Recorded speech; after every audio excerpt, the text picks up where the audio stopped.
chapter 16, verse 24 says, "And then Jesus said to his disciples, if any man will come after me, let him deny himself, take up his cross, and follow me." We need to have self-denial. Jesus calls for those that follow him to deny themselves. We need to set aside our own selfish desires. We need to prioritize God's will over our will. This is probably the hardest thing that any one of us is going to do, is to set our own selfish desires aside in order to follow God's will. Christians will always face a choice at all times, and there's two choices that we're going to face. We're either going to live a sin or we're going to live in suffering. Every choice that we make, we can go along with it, and we can live in that sin, or we can suffer. We can live like the sinful world and avoid persecution and avoid suffering, or we can live in purity and godliness and suffer for righteousness' sake. And what do I mean by that? Recently, there was a situation last year where I've been pretty quiet about it because a lot was about to change in our lives.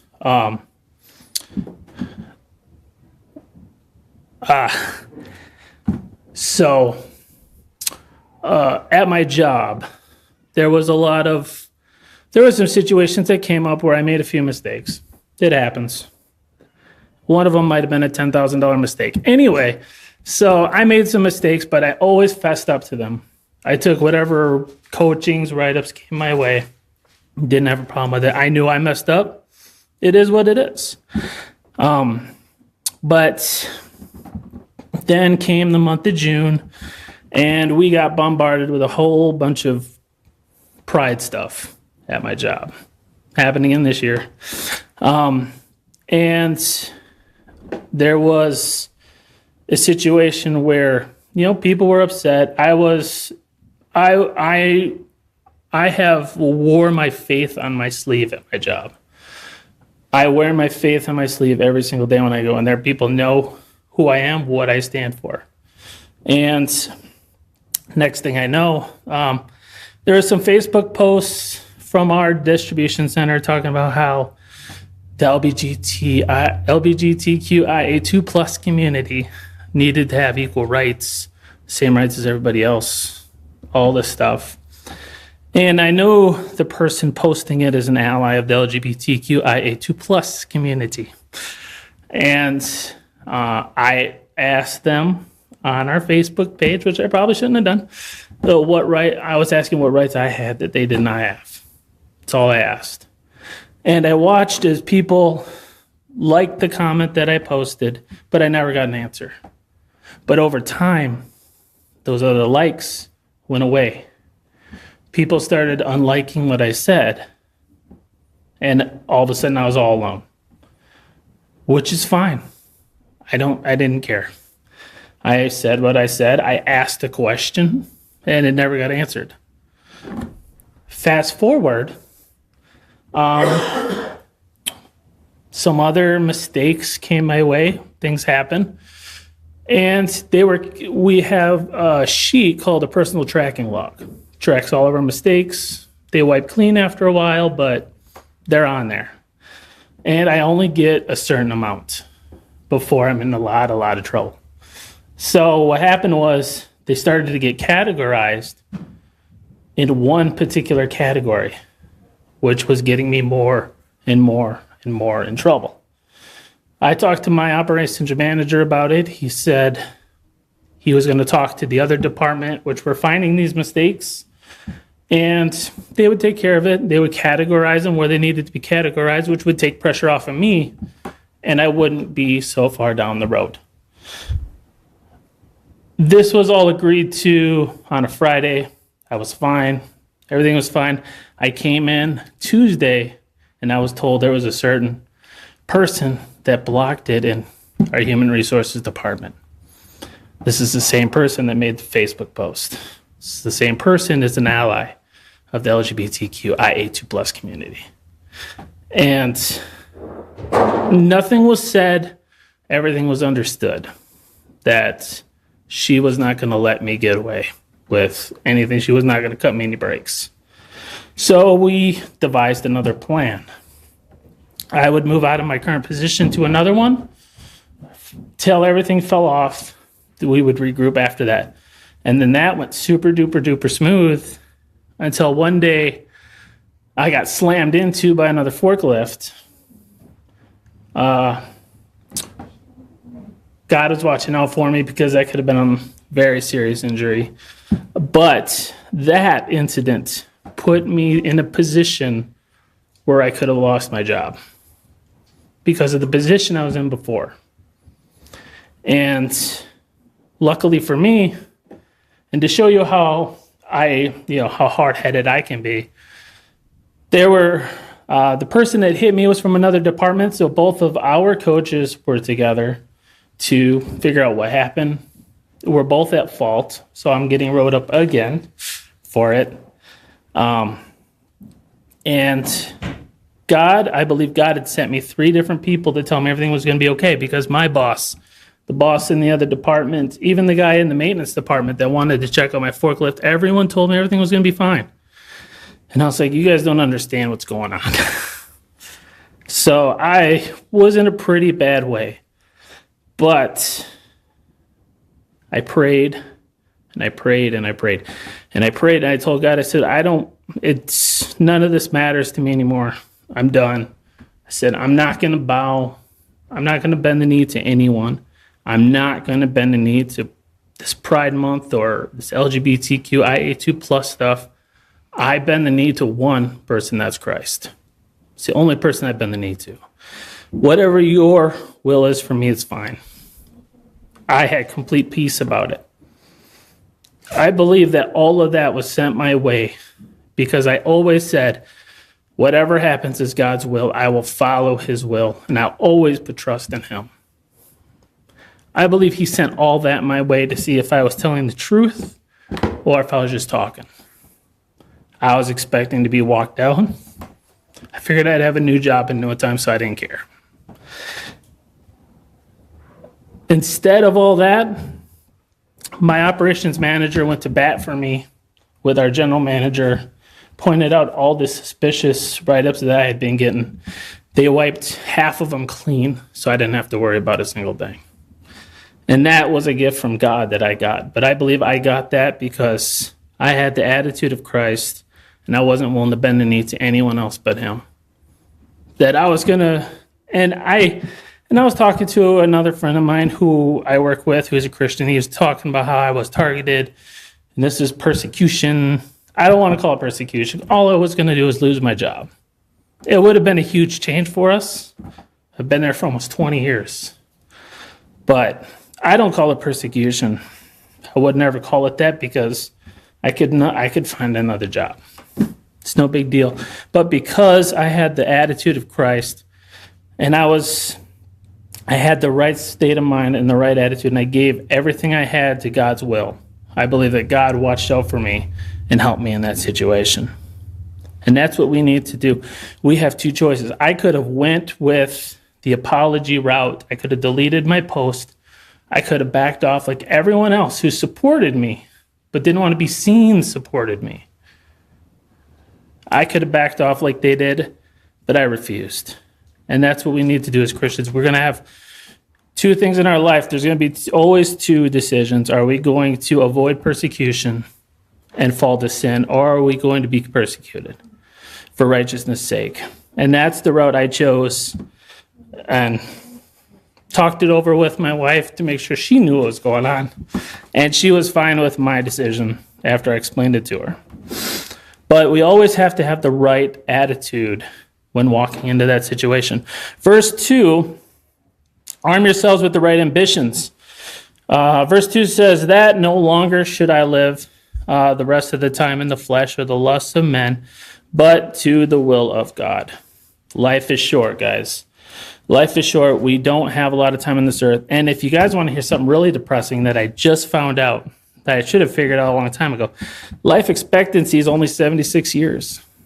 That's all it is, if you're lucky. That means that our midlife crisis shouldn't happen at 50 or 40. It should happen at 38. You're welcome. Made me kind of depressed when I heard about it because I'm 37. But in James chapter 4, verse 14, it says, "Whereas ye know that what shall be in the morrow, for what is your life? It's even a vapor that appeareth for one more time and vanisheth away." Life is short. You could be a blooming flower in the morning. You could be scorched away by the afternoon heat. You don't know what's going to come your way. You don't know what's going to happen. Have the right ambitions in life. Follow God's will. And do everything you can to not only be assured of your salvation now, but to spread God's word with the short time that we have left on this earth. I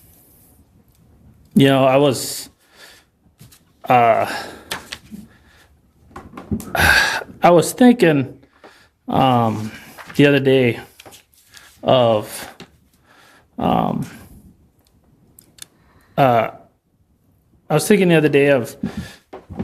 this song that we sing now and then. It says, "Have thy own way, Lord, have thy own way." Do we have the right ambitions in life to follow God's will? And are we following God's plan for our lives? Because remember, we need to put our selfish ambitions aside for God. And I was thinking of that song the other day because it says, "Have thy own way, Lord, have thy own way. Thou art the potter, I am the clay." We sing that song, quite a few times in this church. I like that song. I really do like that song. But as we sing that song, are we also praying that prayer? Are we willing to follow God's will, to have the right ambitions in our life, to follow his will and what he wants for each and every one of us? And, I don't think I have been. I think I had for the longest time. I believe I've been talking a good game, but I didn't know if it would actually come and actually follow his will.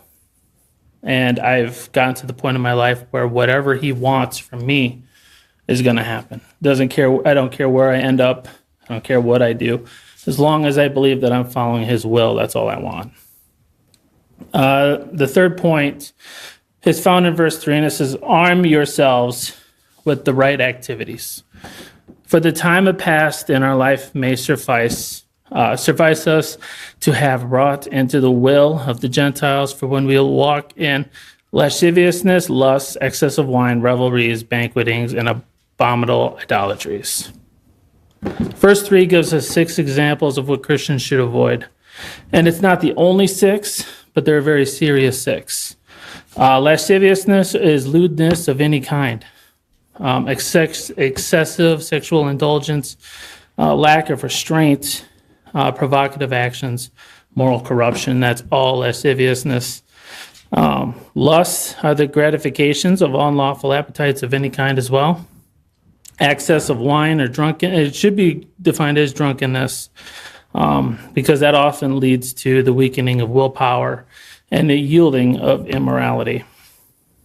Sometimes I hear quite a bit that I only have a glass of wine here. I only have a beer here. I'm only a social drinker. I only drink on weekends. I have 1 or 2 a day. These 6 sins are listed for a reason. And they're listed because they were all part of this pagan worship. But the problem is, even if you don't believe that drinking is a bad thing, it could also cause somebody else to stumble. And that's a big thing for me. That's a big thing that I really believe in this church. In order to be a member of this church, you can't drink. And I support that 100%. Because not only are we supposed to make sure that we're not doing things to cause other people to stumble, or think, is it going to cause offense to anybody else? If you don't care about any of that, if you don't care that you're causing someone else to stumble, or it doesn't offend somebody else, if you don't care about any of that, then you're not walking in love, and each and every one of us needs to walk in love. We need to walk the way of Christ. We need to love our neighbors as we love ourselves. It's funny, I still hear it to this day. I'm almost 40 years old. I'm the youngest person on my shift, and I still hear things like, I got wasted. I don't remember what I did this weekend. A lot of the guys that are telling me this aren't the brightest bulbs in the box, and they really shouldn't be damaging the brain cells that they got left. But all of us have a past. This is part of my past, too. I haven't been ashamed of my past.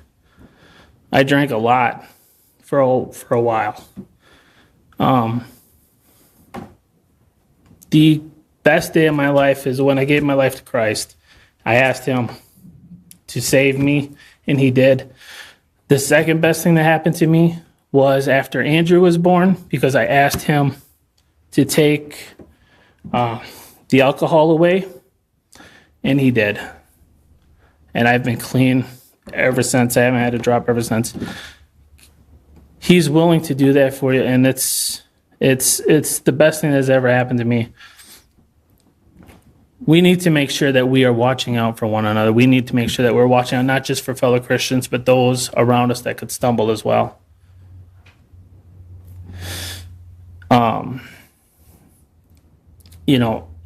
Banquetings was another one. That one I actually had to look up because I enjoy a good banquet myself. I've been to a lot of banquets, but it turns out banquetings in the Bible is a lot different than what we experience here today, because those are usually wild drinking parties that lead to a lot of immoral behaviors. Excessive festivals, disruption and disorder,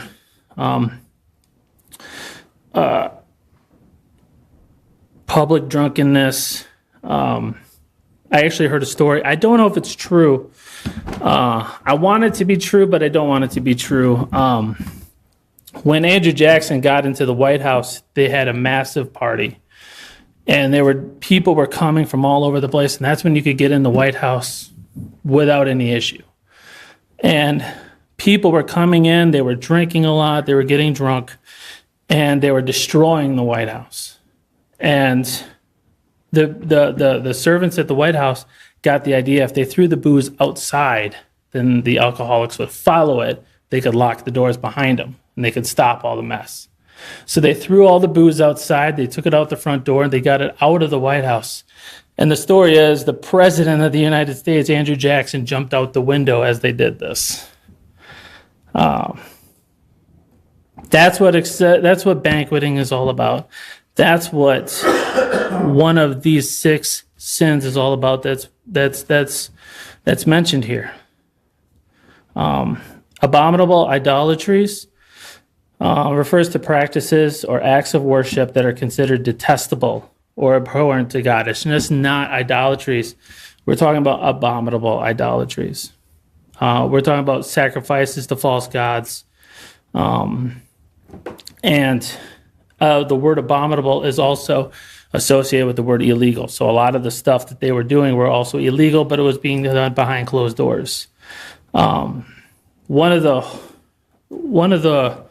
most horrid stories that I had read was we read a lot about child sacrifice in the Old Testament. We read a lot about the pagan rituals that were done in the Old Testament and how, God kept telling the Israelites that they needed to get rid of these other people, but they would never do it. And they weren't supposed to intermingle with them, and they would. And I was reading on how every time that they sacrificed, they would have child sacrifices to Baal. They were offering these children, and they were basically cooking them alive as they sacrificed these children to Baal. They were alive.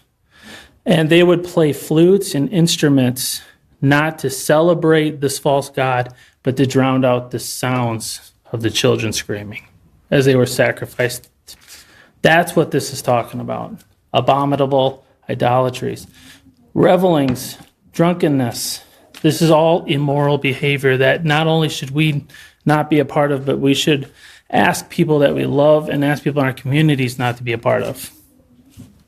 These 6 sins listed are these specific sins are listed because they were all part of pagan worship. They were practiced, some of them were practiced in secret, some of them were practiced in open, but they were all part of pagan worship. But today we still worship these false gods today. There's Bacchus, the god of wine, Aphrodite,